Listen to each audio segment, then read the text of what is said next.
सावन महीने में भगवान शिव की आराधना की जाती है, शिवलिंग की पूजा होती है।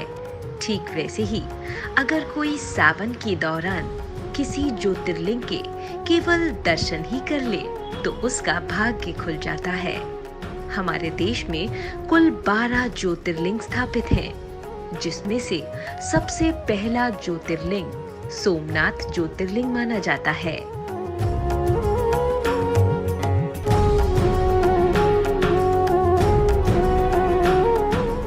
शिव पुराण के अनुसार सोमनाथ ज्योतिर्लिंग भगवान शिव का प्रथम ज्योतिर्लिंग है।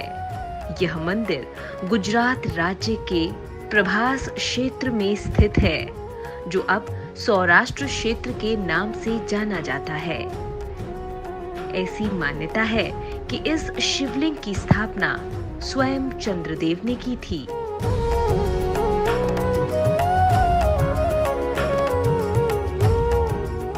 सोमनाथ ज्योतिर्लिंग के प्रादुर्भाव की एक पौराणिक कथा प्रचलित है। इस कथा के अनुसार दक्ष प्रजापति की 27 कन्या थी। उन सभी का विवाह चंद्रदेव के साथ हुआ था, किंतु चंद्रदेव का समस्त अनुराग और प्रेम केवल रोहिणी के प्रति ही रहता था। उनके इस कृत्य से दक्ष प्रजापति की अन्य कन्याएं बहुत अप्रसन्न रहती थीं। उन्होंने अपनी ये व्यथा अपने पिता को सुनाई। दक्ष प्रजापति ने इसके लिए चंद्रदेव को अनेक प्रकार से समझाया, किंतु रोहिणी के वशीभूत उनके हृदय पर इसका कोई प्रभाव नहीं पड़ा। अंततः दक्ष ने क्रोधित होकर उन्हें क्षयग्रस्त हो जाने का श्राप दे दिया। चंद्रमा भी बहुत दुखी और चिंतित हो गए थे। उनकी प्रार्थना सुनकर इंद्रादि देवता उनके उद्धार के लिए ब्रह्मा जी के पास गए। ब्रह्मा जी ने उनके श्राप विमोचन के लिए अन्य देवों के साथ पवित्र प्रभास क्षेत्र में जाकर मृत्युंजय भगवान शिव की आराधना करने को कहा।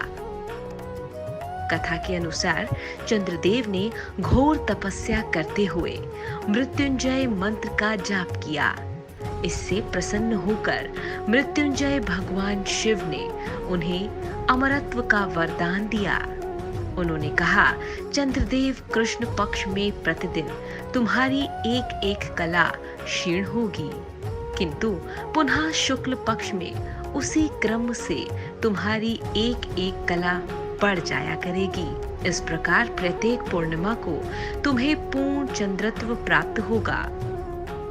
शाप मुक्त होकर चंद्रदेव ने अन्य देवताओं के साथ मिलकर मृत्युंजय भगवान से प्रार्थना की कि आप माता पार्वती के साथ सदा के लिए प्राणों के उद्धारार्थ यहाँ निवास करें। भगवान शिव उनकी इस प्रार्थना को स्वीकार करके ज्योतिर्लिंग के रूप में माता पार्वती जी के साथ तभी से यहाँ रहने लगे। अतः इस ज्योतिर्लिंग को सोमनाथ कहा जाता है।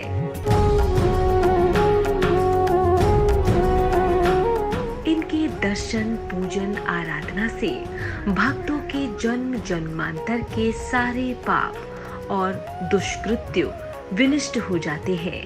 वे भगवान शिव और माता पार्वती की अक्षय कृपा का पात्र बन जाते हैं। उनके लौकिक पारलौकिक सारे कृत्य स्वयमेव सफल हो जाते हैं।